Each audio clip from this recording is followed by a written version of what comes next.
Salut la compagnie, aujourd'hui très belle journée sur Sainte-Anne, pas beaucoup de vent, le bateau a fait un tour sur lui-même, on est arrivé au-dessus de l'ancre tout à l'heure. Aujourd'hui une petite vidéo pas très longue sur la gestion de l'énergie à bord, c'est des sujets dont je vous ai déjà parlé dans d'autres vidéos l'année dernière. Aujourd'hui le sujet c'est le groupe électrogène. Depuis quelques semaines on a un souci sur le groupe électrogène, il sert à peu près 1 heure tous les jours parce que comme on consomme beaucoup, les panneaux solaires n'arrivent pas à étaler notre consommation. Et quand je démarre le groupe électrogène, en fait, il n'arrive pas à amorcer son circuit de refroidissement à eau de mer. Et je vais vous montrer le problème et je vais vous expliquer la solution qu'on est en train de mettre en place en ce moment. Bon, voilà le groupe électrogène, vous savez où il est dans le coffre avant bâbord. C'est un Fisher Panda 10000i, alors ça fonctionne très bien, c'est un petit moteur Kubota dont on trouve les pièces détachées, c'est des pièces de motoculteur, on les trouve dans le monde entier, donc de ce côté-là c'est très fiable. Ça a une réputation de tomber en panne assez souvent parce que c'est petit, c'est compact et ça ne supporte pas les mauvaises installations. Et ici on a le pré-filtre du circuit de refroidissement. L'eau est aspirée par là-bas. Elle vient de sous la coque du bateau. Elle passe ici pour récupérer les cochonneries. Il y a un autre pré-filtre en bas. Et ensuite, ça passe ici et c'est aspiré par une petite pompe à eau de mer qui se trouve à ce niveau-là, avec un petit impeller. Vous savez, les petites turbines en plastique qui tournent à ce niveau-là. Alors, je veux vous faire remarquer un truc, c'est que le pré-filtre ici, je ne sais pas si ça se voit à la caméra, il n'est pas plein. Et il n'est jamais plein. C'est très curieux. Et l'explication, en fait, c'est que ici, on est à plus de 2 mètres au-dessus de la flottaison. C'est très élevé. Et il semble que la petite pompe ici soit limite suffisante pour amorcer le système. En fond de cale, au niveau de la prise d'eau, il y a un clapet anti-retour, mais ça fait 2 ans maintenant qu'on est sur Tiamat, il est plus 100% étanche, ce qui fait que pendant la journée, une fois que j'ai éteint le groupe le soir, quand je l'ai éteint, pendant la journée, petit à petit, l'eau qui arrive par l'espèce de tuyau que vous voyez là, par le trou que vous voyez là, l'eau redescend petit à petit et retournée à la mer. Et les premières fois où j'ai eu le problème, en démarrant le groupe, la pompe n'avait pas assez d'énergie pour réaspirer le mètre ou mètre 50 de flotte pour la faire remonter. Il faut une grosse dépression pour ça. Et donc le groupe se mettait en sécurité, en surchauffe très rapidement. La solution que j'ai trouvée après avoir remplacé l'impeller un soir où il faisait pas beau à 23 h en urgence, parce qu'on n'aurait pas passé la nuit sinon, la solution que j'ai trouvée, tous les jours, j'ouvre ça tranquillou, je prends une bouteille d'eau, je mets 3/4 de litre de flotte dans le tuyau, ça remplit. Je referme, je démarre et ça amorce le système instantanément, ça marche très bien. J'ai essayé 1 fois ou 2 de remplir complètement le pré-filtre et très curieusement, en remplissant complètement le pré-filtre, la pompe n'arrive pas à lancer son circuit. J'ai l'impression que le fait qu'il y ait un petit peu d'air ici lui permet de passer en aspiration tranquillou, puis d'aspirer de l'eau par différentiel, et que ça lui suffit. Donc c'est pas viable, ça veut dire que tous les jours, si on a besoin d'utiliser le groupe, ce qui est le cas, tous les jours, il faut venir remplir ce tube. Vous comprenez vite que ce n'est pas une solution viable sur la durée. Donc j'ai regardé s'il y avait d'autres possibilités. Et l'autre possibilité, qui est connue comme installation, c'est de faire installer une pompe de refoulement, une pompe de recirculation. Les mêmes types de pompes que celles qui nous alimentent le circuit de climatisation, de circulation d'eau de la clim. La faire installer à fond de cale, à côté du passe-coque, et refouler, remonter en basse pression, mais remonter l'eau en force dans le circuit. La question après, on n'a pas encore tranché, c'est retirer l'impeller ou le conserver. Ça, on fera des tests pour voir ce qui est le mieux. Et pour être certain que, à la mise sous tension du groupe, la pompe va se lancer, va envoyer de l'eau dans le circuit de refroidissement et le groupe sera toujours alimenté en flotte et j'aurai plus à me soucier d'aller remplir ça ou de m'inquiéter, tiens, est-ce que l'impeller n'a pas tourné dans le vide, est-ce que j'ai pas perdu encore 1 ou 2 pales qu'il faut aller récupérer en démontant un petit boîtier pour ça. Donc Pascal et Fred de GLS sont en train d'installer la pompe en bas, je vais vous faire voir ce qu'il en est. Moi je l'aurais pas fait parce que j'aurais pas su, mais voilà, ça va être bien fait et ça va bien nous changer la vie. Alors vu du dessus, vous voyez un petit peu ce dont il s'agit.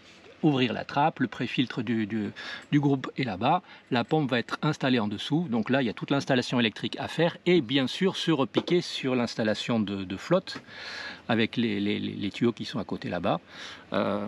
L'espace pour travailler n'est pas énorme. Et bien sûr, pour se reprendre sur l'installation électrique, il a fallu aller accéder au disjoncteur principal du groupe. Je vais vous faire voir où il est, vous allez comprendre les vis de cette installation. Donc on est dans la cabine.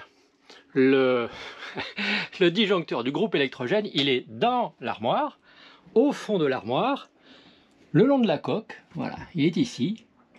Donc là, il a été installé l'installation électrique pour la pompe, boîte de dérivation, et il se sont repiqués ici. Ça veut dire que si ce disjoncteur saute, il faut ouvrir l'armoire, vider les étagères, enlever l'arrière pour pouvoir le réenclencher. C'est assez pénible. Ça arrive systématiquement quand on met le disjoncteur en marche de la machine à laver, notre petite machine à laver 3 kg, et que le groupe électrogène est en marche, ça fait sauter le groupe au lieu de faire sauter le disjoncteur. Il n'y a aucune raison, électriquement parlant, tout est bien, mais les deux sont incompatibles. Et je peux vous dire que vider l'armoire pour aller réenclencher ça, on le fait une fois, on le fait deux fois, la troisième fois, on a envie de sacrifier les ingénieurs qui ont pensé cette installation. Bien, nous voici à l'intérieur. Fred et Pascal viennent juste de partir. Ça, c'est la pompe de refoulement qui vient d'être installée. Elle est alimentée en 230 quand le groupe électrogène bascule sur l'alimentation en 230 du bateau, sur la partie chargeur. Ça fait démarrer la pompe. Donc, il y a une vingtaine de secondes pendant lesquelles il n'y a pas d'eau dans le circuit, mais a priori, c'est pas préjudiciable. Ça a été repris sur... Ça, c'est le passe-coque d'arrivée d'eau de mer. Ça passe dans le préfiltre, ça revient là, ça va dans la pompe, et la pompe pousse l'eau à l'intérieur du groupe électrogène, donc désormais, et ça fonctionne bien. Mais on a eu une petite surprise, je vais vous faire voir et je vous explique. Donc je disais, l'eau qui est refoulée par la pompe arrive par ce tuyau, passe dans le préfiltre, ressort par ici, revient ici, rentre dans cette durite, remonte, et en temps normal, ici, on rentre dans cet orifice-là. Ici, c'est la petite pompe à eau de mer avec l'impeller, la petite turbine qui fait le mouvement, qui renvoie l'eau par-dessous dans cette durite-là. Et là, c'est le circuit de refroidissement du moteur. Ça repart là-dedans dans le silencieux et ça repart à la mer. Quand on a fait l'installation tout à l'heure, on a fait plusieurs tests et il s'est avéré que j'avais de la flotte ici, j'ai plein d'eau ici, que je n'avais pas jusqu'à présent. Donc on a émis plein d'hypothèses les uns et les autres. On a retiré l'impeller, changé les joints, mis 2 joints. Ça continue à fuir quelque part en dessous, entre cette durite de sortie et entre la pompe le point de sortie de la pompe et la durite. Donc dans le doute, on a laissé en l'état. Il m'a été installé un raccord direct entre les deux, puisqu'on a court-circuité la pompe à eau de mer, on n'en a plus besoin, ce qui permet d'utiliser le groupe électrogène en cas de besoin. Ça, c'est bien étanche, donc le petit collier et la durite sont bien étanches, c'était une question. Peut-être qu'il y a une fissure ou un défaut dans la pompe quelque part. Et Fred est parti chercher de la pâte à joint pour remplacer les joints papier et voir si on peut étancher un petit peu mieux cette plaque-là. Si ça ne suffit pas, ça veut dire que la fuite est ailleurs. Il y a peut-être une fissure sur le corps de pompe lui-même, auquel cas il faudra que je la fasse changer. Mais je pourrais utiliser le groupe électrogène avec le raccord direct. Et puis je m'arrangerai pour essayer de refermer son cocon, parce que ça insonorise bien la chose. Donc, nous avons maintenant solutionné notre problème d'arrivée d'eau, à ceci près que pendant 20-25 secondes, au démarrage du groupe, la pompe n'a pas encore démarré, puisqu'elle démarre quand le groupe active le 230 sur le bateau. Et donc il y a 20-25 secondes pendant lesquelles il n'y a pas de refroidissement du moteur. Ça ne devrait pas poser de problème, mais à vérifier, je vérifierai sur les températures données par les indicateurs. Bon les amis, je reprends cette vidéo, on est demain. J'ai testé le groupe hier soir, ça marche bien. Donc je reprends, la plaque de la petite pompe à eau de mer du groupe électrogène a été réinstallée avec du joint, de la pâte à joint pour tester l'étanchéité, mais comme on l'avait court-circuité la pompe pour mettre une liaison en direct, j'ai pu utiliser le groupe avec la liaison en direct sans pouvoir tester la pompe. On va la tester ce matin, on va y réinstaller l'impeller pour voir ce que ça donne. Première conclusion, la pompe électrique qui a été installée hier est trop petite, elle a un débit qui est à peu près au aux 2/3 de la pompe mécanique qui se trouvait à l'origine dans le groupe et qui sert vraiment à refroidir ce moteur qui est enfermé dans un petit cocon plastique insonorisé. Donc je pense que le débit de la pompe électrique est insuffisant. On va donc réinstaller l'impeller, le remettre en place pour pouvoir assurer le refroidissement correct du groupe électrogène. Ce qui m'amène à la remarque suivante, c'est que les deux pompes, la pompe électrique et la pompe mécanique qui est dans le groupe, étant en série sur le même circuit, leur débit ne s'ajoute pas. C'est la pompe qui a le plus gros débit qui gagne et c'est celle du groupe. En d'autres termes, pour être plus clair, la pompe électrique actuellement ne sert à rien. Et on l'avait installée pour pouvoir pousser de l'eau de façon prématurée au démarrage du groupe. En réalité, elle démarre une vingtaine de secondes après que le groupe a démarré, ce qui fait qu'il tourne pendant une vingtaine de secondes à vide, ça c'est pas grave. Mais si on remet l'impeller pour en réussir le refroidissement correct, l'impeller va tourner à vide pendant une vingtaine de secondes, ce qui n'est pas bon du tout, ça va l'user, il va falloir le changer régulièrement. Ce qui fait que je vais continuer à devoir venir tous les jours quand j'utilise le groupe, remplir mon tuyau d'arrivée avec mon 3/4 de litre de flotte pour pouvoir amorcer le système. Moralité, la pompe électrique, on l'a installée hier pour rien. Il existe un modèle juste au-dessus qui a un débit très légèrement supérieur à celui de la pompe mécanique du groupe. C'est probablement la pompe électrique qu'il aurait fallu mettre. Donc on va en discuter aujourd'hui avec Pascal pour voir quelle est la bonne solution. À défaut, je ne l'utiliserai pas, je pense que je la débrancherai. Elle ne sert à rien, c'est dommage. Ils auront fait 3 heures de boulot à deux hier et une pompe un petit peu onéreuse pour rien. Mais bon, c'est dommage, c'est comme ça. Je continuerai à remplir mon tuyau et à changer l'impeller. La bonne solution aurait été probablement de remplacer le clapet anti-retour qui est tout à fait en bas, presque au niveau du passe-coque dans la coque, en dessous de la ligne de flottaison, pour éviter de désamorcer le système, ou de le nettoyer, parce qu'à les Fred m'ont dit que peut-être il était encrassé. On est quand même resté 2 mois à la marina du Marin sans faire tourner le groupe, et forcément le clapet anti-retour c'est peut-être un peu rigidifié. Donc ce que je pense que je vais faire aujourd'hui, demain, enfin dans les jours qui viennent, je vais foutre un peu de flotte partout, je vais le démonter. Je vais regarder s'il est juste encrassé, si je peux le nettoyer et continuer à avoir quelque chose qui fonctionne. Sinon, je regarderai si je peux le changer. Ça doit se trouver dans les systèmes de plomberie maritime. Je chercherai. Et puis, à l'occasion, on discutera. Est-ce que ça vaut le coup de mettre une pompe, une taille au-dessus pour alimenter le système sans impeller? Donc, on retirera l'impeller de la pompe. On se mettra en circuit direct pour avoir un groupe qui est bien refroidi, un petit peu mieux qu'en standard, avec une pompe à circulation forcée. Et avec le clapet anti-retour changé ou neuf, le système sera toujours plein d'eau, c'est-à-dire que dès que la pompe démarrera, le groupe sera refroidi, il tournera à sec pendant 20 secondes, et je surveillerai les températures pour m'assurer que ça ne l'endommage pas. Sinon, la dernière solution, c'est que la pompe en question soit allumée manuellement, indépendamment de l'allumage du groupe. Donc l'idée, c'est de l'allumer, laisser l'eau circuler dans le moteur, dans le groupe tranquillement, et puis le démarrer.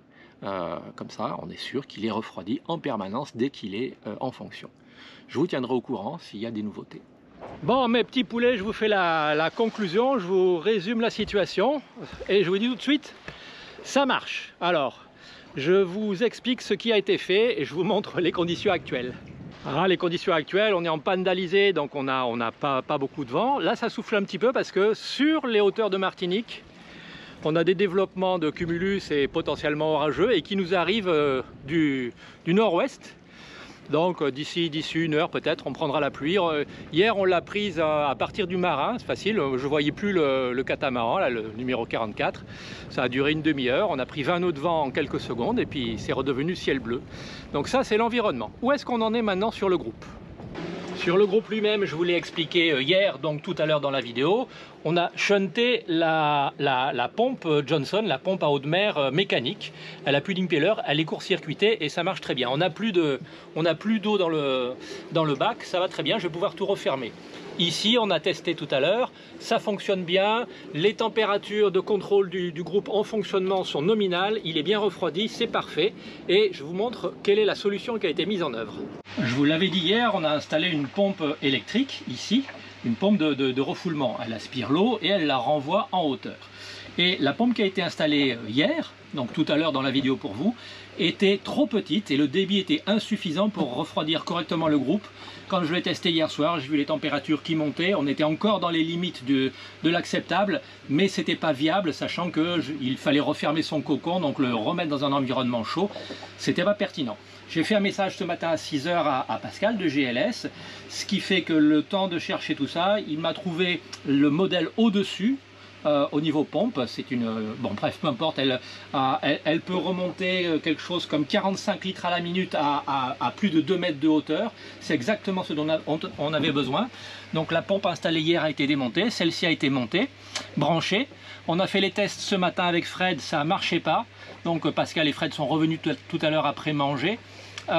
Et en fait il y avait encore de l'air dans la pompe et elle n'arrivait pas à s'amorcer, donc on a mis de l'eau, on a purgé, ça marche très bien, le groupe fonctionne de façon nominale dans ces bonnes températures, c'est exactement ce qu'il fallait comme installation, probablement dès la construction du bateau. La pompe aurait peut-être été installée ailleurs, mais c'est vraiment le modèle de pompe qu'il faut pour ce bateau et ce groupe électrogène avec la hauteur d'eau à remonter par rapport à la ligne de flottaison. Donc je suis content. Je suis content parce que ça a été un petit peu long, un petit peu compliqué. Il a fallu s'y reprendre à plusieurs fois. Ça va coûter assez cher. Ça aurait coûté beaucoup moins cher à la construction. Mais au moins maintenant j'ai une solution pérenne. Je n'ai plus besoin de me soucier des impellers. Il faudra juste vérifier de temps en temps que le circuit d'eau n'est pas désamorcé, mais la pompe, elle, ne se désamorcera pas. Voilà, c'est une solution pérenne, je pense, qui va me durer longtemps et qui me simplifiera l'entretien et l'utilisation du groupe. En conclusion, j'ai pu refermer le cocon du groupe, le caisson d'insonorisation. Ça marche très bien. Je n'ai plus d'infiltration d'eau, plus d'écoulement, plus de fuite. On peut le voir ici, l'eau se balade bien, donc elle est bien remontée sur ces 2 mètres, 2 mètres 50 par la pompe. Le système est bien refroidi, tout fonctionne très bien, c'est nominal, je vais pouvoir re-ranger toutes les affaires et refermer. J'espère que cette petite expérience pourra aider les propriétaires d'autres bateaux, monocoques ou catamarans qui ont des groupes électrogènes. On est potentiellement nombreux à avoir ce type de problème. Pascal me disait que les bases de charter ici, quasiment tous les bateaux qui sont équipés de groupes électrogènes sont équipés d'une pompe de refoulement d'office parce que les skippers et les clients à longueur d'année ne pensent pas à vérifier les impellers et les choses comme ça. Donc ça finirait par abîmer les matériels. C'est quelque chose qui potentiellement peut concerner tous les propriétaires d'Outremer 55 et je pense même des autres modèles puisque les groupes électrogènes, nous avons tous les mêmes aux capacités près, hein, mais ils sont tous montés au même endroit avec la même colonne d'eau à remonter et ils doivent tous souffrir. Alors ça peut tenir des années, hein, mais globalement je suis certain qu'avec une pompe de refoulement comme on vient d'installer, c'est la solution idéale pour nos bateaux et que c'est celle qui permet de durer le plus longtemps sans vraiment se poser de questions. On a beaucoup de choses à entretenir, ça fait une question en moins. C'est vrai que c'est une opération coûteuse quand on l'a fait faire comme moi alors que le bateau est déjà utilisé. C'est beaucoup moins cher à la construction, c'est évident, ça passe dans le budget global, dans le devis, dans la facture finale et on ne le voit pas passer. Ici je vais le sentir passer, mais c'est un choix de ma part. Je voulais en avoir le cœur net, je voulais implanter cette solution. Ça a été un peu plus compliqué que prévu, mais maintenant ça fonctionne. Merci Pascal, merci Fred infiniment pour votre patience et votre gentillesse. Et bien sûr, merci pour votre compétence, ça va de soi.